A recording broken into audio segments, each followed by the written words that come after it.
Hey, how's it going, everyone? This is Mike. I'm back for a response video. This is going to be for my friend Ian, who is known on YouTube as AllThingsFilm. Ian posted a video yesterday. It was a chat topic video for the movie collecting community, so anybody can jump in if they want to. And he asked a question, which I thought was kind of interesting. He said, do we have a wish list on Amazon or Criterion or any other website? And if we have a wish list, how do we manage it?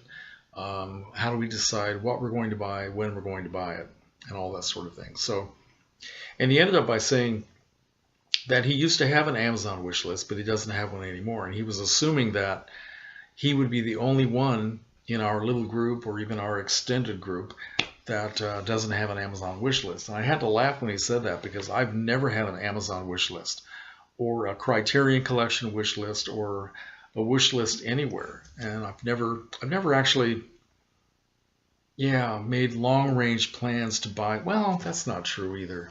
I do make plans, but it's all kind of up in my head. And I do write things down once in a while that I want to go out and look for. But I've never had any kind of a formal wish list anywhere, and I don't see any reason to have one. I wanted to say a few things about Amazon, and how do I want to say this? I find the whole Amazon phenomenon to be just a little bit disturbing. I think it's become so powerful and so pervasive so quickly, really. It seems like it has been to me very quickly that it's become, it could someday become the only game in town, the only place you can find practically anything. I've heard so many people in my life say that they buy practically everything from Amazon. Some people say they buy everything from Amazon.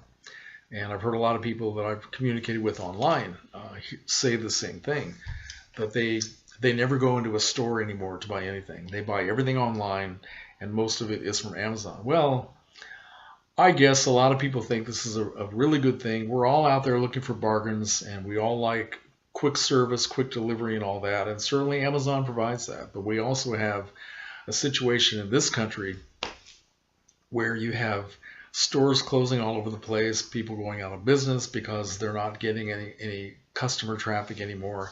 So we have a collection of empty buildings in shopping malls and downtown, and you know, small town downtowns have been dying for decades, and a lot of that had to do with the ascendance of Walmart, which moved into sometimes small communities, small cities, 20,000, whatever, and became so popular that they put the downtown businesses, which were privately owned, they put them out of business. And so now Amazon is actually challenging Walmart. I find all of this very disturbing. I don't ever want to be, I don't want to live in a world where I can't buy anything by actually getting up out of this chair, starting the car, and driving someplace and walking into a store.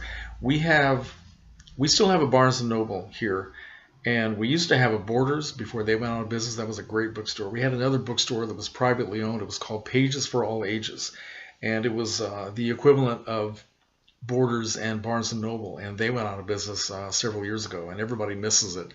And I miss Borders too. If I ever lose Barnes and Noble, I think that I will probably throw on sackcloth and ashes and go into seclusion for the rest of my life.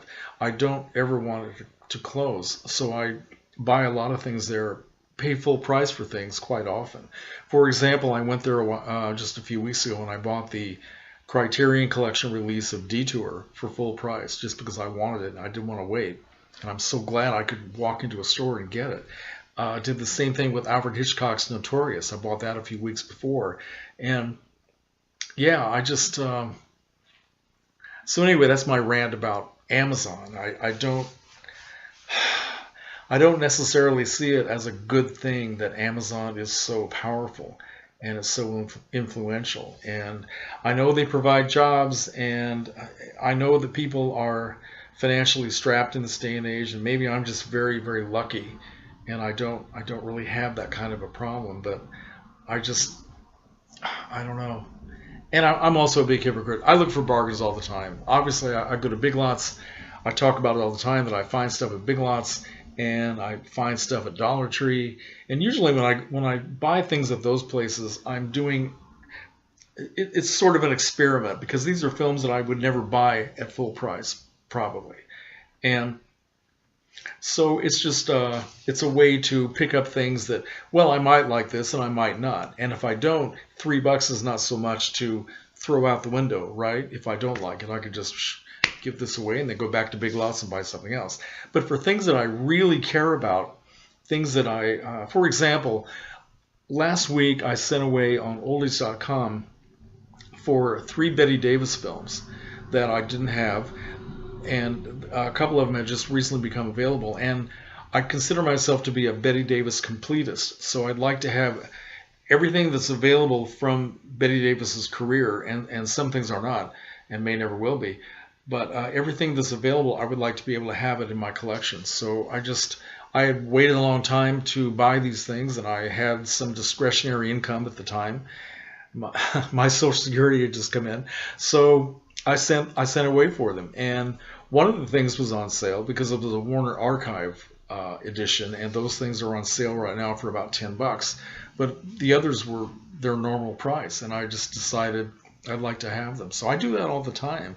And so my list, I guess, is up in my head. I don't see any reason to get all hooked up with Amazon. I actually have an account with Amazon. I bought a few things from them over the years. They have great service, great prices, no complaints. But I haven't bought anything for at least 3 years. A friend of mine sent me, or gave me a birthday gift card 3 years ago from Amazon, and I still have it. I think it's $25, and I believe they're good for all eternity. I hope so. So I'll use it one of these days. But no, Amazon I'm not connected with. I love to buy things from Criterion, either at my Barnes & Noble store, or sometimes I get them from the Criterion website. Once or twice I bought them from the Barnes & Noble website, and some of those were full price. So yeah, no wish lists. I don't feel any need to have them, and I've taken up 7 minutes of your life. So what do you think? Let's hear it.